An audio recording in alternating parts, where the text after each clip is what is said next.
નમસ્કાર દર્શક મિત્રો, બોટાદ દસ્તક ન્યૂઝમાં આપનું હાર્દિક સ્વાગત છે અને હું છું એલડી મકવાણા. આપ જોઈ રહ્યા છો બોટાદ દસ્તક ન્યૂઝ.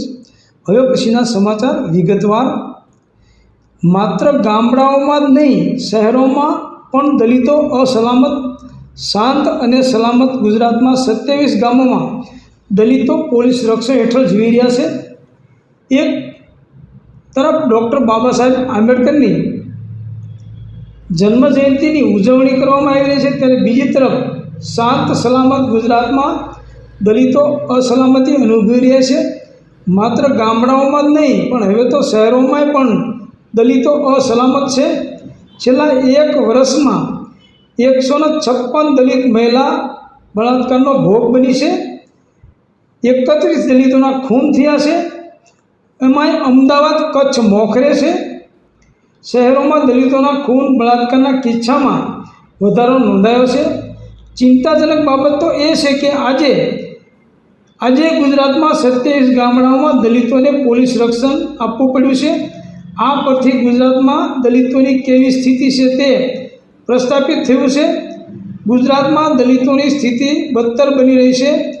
એક રિપોર્ટ મુજબ 2024માં ગુજરાતમાં દલિતો પર અત્યાચારના કિસ્સા વધી રહ્યા છે.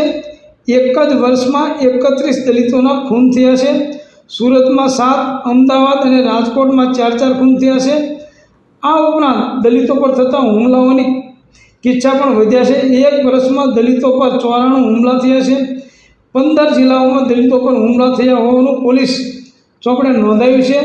સૌથી વધુ હુમલા ભાવનગર અને ગીર સોમનાથમાં થયા છે.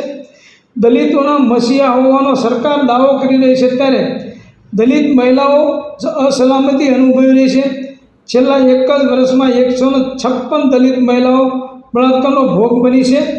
અમદાવાદમાં 18, કચ્છમાં 17 બળાત્કારના કેસો નોંધાયા છે. આ ઉપરાંત દલિત મહિલાઓ પર ગુજરાત, રાજકોટ, પાટણ, બનાસકાંઠા અને જૂનાગઢમાં પણ 8 બળાત્કારના કેસો નોંધાયા છે. દલિતો પર થતા હુમલાઓની કિસ્સામાં નોંધપાત્ર વધારો થયો છે.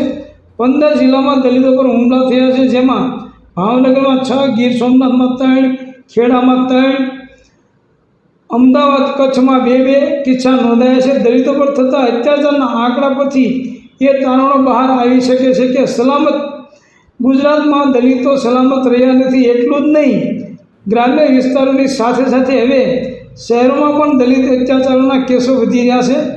દલિતો સાથે આજે આભડછેટ દૂર થઈ શકી નથી.